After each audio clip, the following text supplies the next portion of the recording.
रूस यूक्रेन युद्ध के बीच पुतिन का बड़ा ऐलान।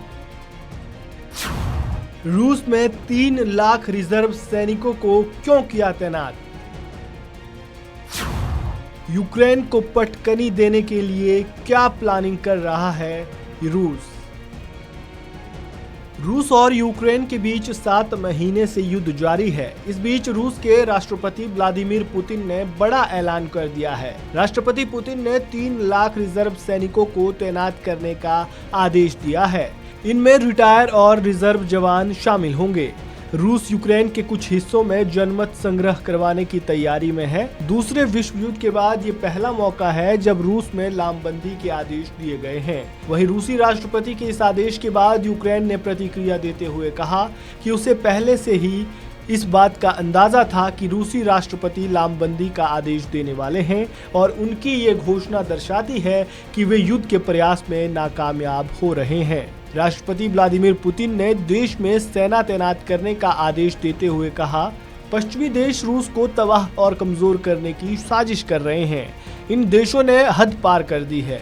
इतना ही नहीं, पुतिन ने पश्चिमी देशों को चेतावनी देते हुए कहा कि अगर रूस की क्षेत्रीय अखंडता को खतरा पैदा हुआ तो वे रूस के पास उपलब्ध सभी संसाधनों का इस्तेमाल करेंगे। पुतिन ने कहा कि कोई भी इस चेतावनी को हल्के में लेने की भूल ना करे।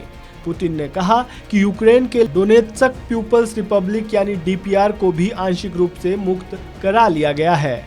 रूस यूक्रेन के 4 हिस्सों डोनेत्स्क, लुहांस्क, खुरासान और जापोरिजिया को मिलाने की कोशिश कर रहा है। इन इलाकों में रूस जनमत संग्रह कराने की तैयारी कर रहा है।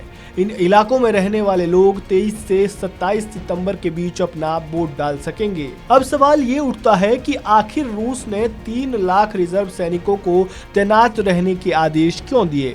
माना जा रहा है कि पिछले 2 हफ्तों में यूक्रेन युद्ध में रूस को भारी नुकसान हुआ है और उसे अपने जीते हुए हिस्सों में से एक बड़ा हिस्सा गंवाना पड़ा है, जिसके बाद ही इस बात की आशंका थी कि पुतिन युद्ध की रफ्तार को तेज कर सकते हैं।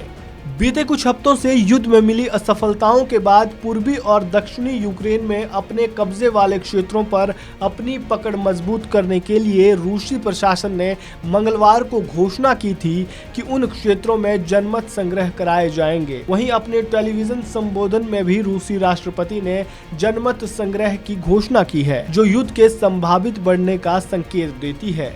क्रेमलिन ने संकेत दिया है कि जनमत संग्रह कराने के बाद अगर उन क्षेत्रों का विलय रूस में हो जाता है और उसके बाद अगर यूक्रेन उन क्षेत्रों को हासिल करने के लिए अपने सैनिकों को भेजता है और हमला करता है तो फिर उसके बाद रूस किसी भी तरह की प्रतिक्रिया करने के लिए स्वतंत्र होगा। अगर ऐसा होता है तो फिर माना जा रहा है कि रूस आधिकारिक तौर पर यूक्रेन में युद्ध की घोषणा कर सकता है। इस खबर में फिलहाल इतना ही। ताज़ा अपडेट्स के लिए बने रहें वन इंडिया हिंदी के साथ।